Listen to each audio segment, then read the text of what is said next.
Welcome to the Fear and Greed Business News Afternoon Report for Friday, the 4th of October, 2024. I'm Sean Aylmer.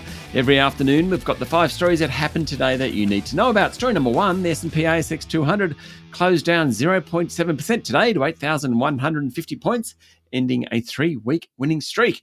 Fears about tensions in the Middle East dominated trading, and for the week, the bourse was down nearly 1%. Miners were hardest hit today as the enthusiasm about last week's stimulus measures from Beijing waned somewhat. BHP and Rio Tinto both dropped close to 2%. The banks also fell, with the big four all down around 1.5%. The tech stocks were lower, led by WiseTech, which ended down 3%. And industrial property giant Goodman Group closed 2% lower. CSL was an outperformer. Best in the day was Light & Wonder, which rallied 8% after the gaming company said it intended to develop a new version of its popular Dragon Train game following an intellectual property dispute with Aristocrat Leisure earlier in the year.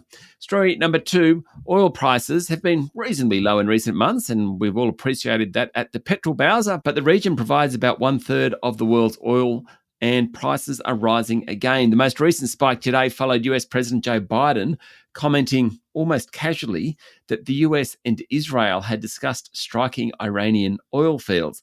That pushed up the big oil and gas companies locally, with Woodside gaining 2.2%, Santos jumped 2.1%. Others to benefit were Viva Energy, Horizon Oil, Strike Energy, and Karoon Energy.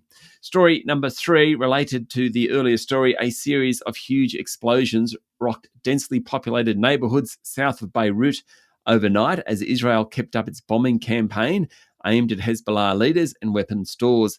Shockwaves shook buildings across the Lebanese capital, and 3 Israeli officials told the New York Times that the airstrikes were intended to destroy an underground bunker where senior Hezbollah leaders were meeting.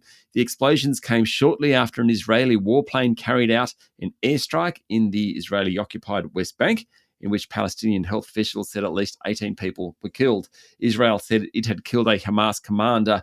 Meanwhile, the Australian Federal Police, along with every state and territory police force, have warned that they will not tolerate violence at pro-Palestinian rallies that will go ahead over the weekend.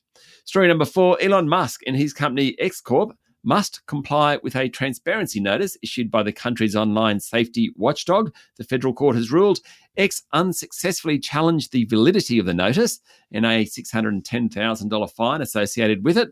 But today, Judge Michael Wheelerhand said that the eSafety Commissioner, Julie Inman-Grant, was right to issue the notice requiring the platform to provide information about how it was meeting the basic online safety expectations in relation to child sexual exploitation and abuse material and activity hosted on its site. X took the Commissioner to court last year, challenging the fine and the validity of the notice itself. Brett Walker SC, acting for the company, argued the notice didn't apply because the company didn't exist when the notice was issued. The notice was given to Twitter in February 2023, and X Corp came into being in March 2023. X Corp was also ordered to pay the eSafety Commissioner's costs. This case is separate from the ongoing Administrative Appeals Tribunal matter concerning a video of a stabbing of a bishop in a Western Sydney church. And story number 5, a strike that closed US East and Gulf Coast ports will be suspended after the Dock Workers Union and the group representing ocean carriers reached an agreement overnight. The biggest strike on US ports in several decades was threatening to hurt the economy ahead of the presidential election. Negotiations, which had been at an impasse over wages and automation for months, will now continue, according to both sides.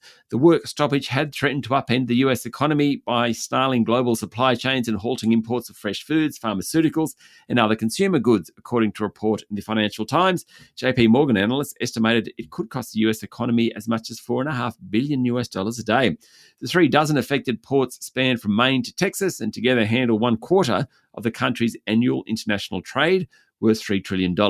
US President Joe Biden congratulated the union and the United States Maritime Alliance, which represents the carriers, on the deal, saying in a statement that it represents critical progress towards a strong contract. That's it for the afternoon report for Friday, the 4th of October, 2024. Don't forget to hit follow on the podcast and find Fear and Greed on LinkedIn, Instagram, X, TikTok, and Facebook. Join Michael Thompson and I tomorrow morning for the Weekend Fast 5 by Fear and Greed. I'm Sean Aylmer. Enjoy your evening.